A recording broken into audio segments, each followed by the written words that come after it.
This is Rudkowski of WeAreChange that are here at PorcFest 2017, and I wanted to make a special video for everyone here with the one and only Lynn Ulbricht. She's an amazing human being, and if you've been watching this channel, she is the first person she spoke to when it came to what happened to her son, Ross Ulbricht.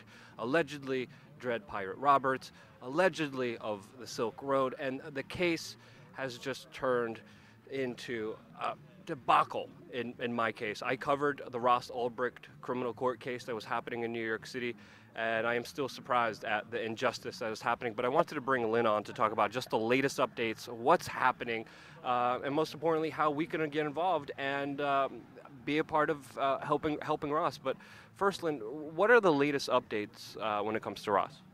Well, I guess I want to backtrack just slightly to say that in November, it was proof was discovered that evidence was tampered with, and it was discovered in an obscure folder in the discovery evidence that someone with high-level admin access went into the evidence that the jury saw, and they saw a truncated version because this person deleted very important information. It was probably another corrupt law enforcement agent, and there's information about that on our website. I don't know if you want to go into all that, but the other thing that was discovered as proof was that someone using the Dread Pirate Roberts account, Dread Pirate Roberts being the pseudonym that they said Ross was using for 3 years, someone using that account logged into the Silk Road 7 weeks after Ross was in prison. And that is also provable. It's fact. It's in the discovery evidence. So that casts a lot of doubt in my mind on a lot of things. Lately, the appellate court of the Second Circuit ruled on Ross's appeal and basically rejected the entire appeal, which means they confirmed a double life sentence plus 40 years without parole, which is basically essentially a death sentence, a slow death sentence, for all nonviolent charges from a case that was so full of questionable, reasonable doubt that it's shocking. Yeah. So yes, they confirmed the sentence, and that Ross, in their mind, will live the rest of his life in a cage. And there's also federal agents who were caught stealing Bitcoin and using it. The whole case is just mirrored with trumped up charges and then dropping the charges after the media ran with stories about Ross that weren't true. There's so much information, but for the people who who are just tuning in, can you tell us Ross's story and what happened to him? You mean as far as the Silk Road and everything? Yeah, well, Ross was arrested and went to trial, and again, the trial was full of problems and violations of his due process rights and preclusion of evidence about those corrupt agents who not only stole money, but they had the run of the site. They were experts. One of them was working for the NSA at the time. So they had a lot of skill and could act as Dread Pirate Roberts. They could act as various aliases. They could change passwords, PIN numbers, get bank accounts. I mean, they had the run of the place. Case of the kingdom, you would say. And that was not allowed to be known to the jury.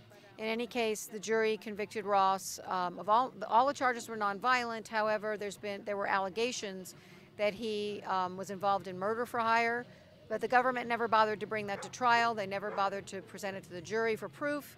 And of course, Ross wasn't able to defend himself against these allegations, and yet the appellate court recently, in rejecting Ross's appeal, used those allegations and said the murder for hire justified this life sentence, even though murder for hire without a murder, which there were no murders, gets 10 years.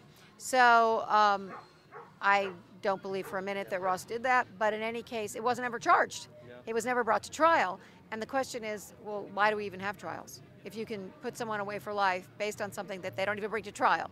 And so this case is not just about Ross. It's about some precedents being set here that should concern us all.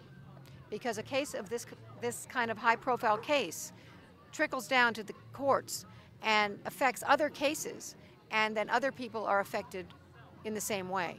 And I spoke for an hour yesterday on all the precedents. It's a very long, involved, complex case, but there are some very, very important issues here, not the least of which is the over-sentencing in this country and how life sentences have quintupled since the drug war and are just metastasizing, and more people are being put in prison for life, including 17,000 nonviolent people like Ross. People with nonviolent charges are serving life. And this is wrong. This is making the United States the biggest incarcerator in the world. And we're the land of the free. This is a national disgrace and a crime against humanity, in my opinion. From reading some of the legal paperwork associated with Ross's case, it kind of seems like the government could persecute Facebook now because people are doing something illicit or illegal on Facebook, but they don't choose to go after Facebook. So this was a very selected case. It was kind of a kangaroo court with a lot of trumped up charges, a lot of mystery, a lot of different things, and with parole being denied to him. What's the next step here? Well, in our system, you can appeal the appeal. So we can submit a petition for them to rehear it based on arguments saying, well, listen, you need to reconsider this situation. However, I've been told that in the Second Circuit especially, that's kind of like winning the Mega $1 Million lottery, that they will rehear it. They rarely rehear cases, in which case the next recourse is to petition the Supreme Court to hear the case. We will do that. Yeah. Is there any way people could get involved, any way people could help out? Yeah, I mean, freeross.org is kind of our hub, and that has a lot of more information, a lot more detail. There's ways to donate. There's a tax-deductible option. If you use Amazon through that, our site, we get a little bit there. There's an art game based on Ross's art. And we also have a day. Ross has been meditating in prison now for a year. It'll be a year, June 28th. And it's really helped him. He's such a positive person. He's maintained such a positive attitude. And even in the face of this really, really daunting situation, he's contributes to people in there. And meditation's helped him a lot. So he is asking people to join him on June 28th in meditation or prayer or even visualizing him free. And we would all just join together and do that just to... I was going to ask you, how is Ross doing, and what is he up to? Are there any updates on his condition? Yeah, I mean, Ross, when I went and broke the news to him about the appeal, he took it very well. I mean, in terms of he accepted it, he was okay. Let's talk about next steps, and then he comforted me. That's Ross. He's very compassionate, and he's keeping his attitude positive. He's just continuing to. He wrote a very uplifting message to PorkFest. And just saying, look, I'm not giving up, and we're not giving up. This is wrong, and it's not only wrong for him, but it sets a precedent that it's wrong for so many people who are being over-sentenced. The drug war is evil, and is destroying people, and not stopping drug use.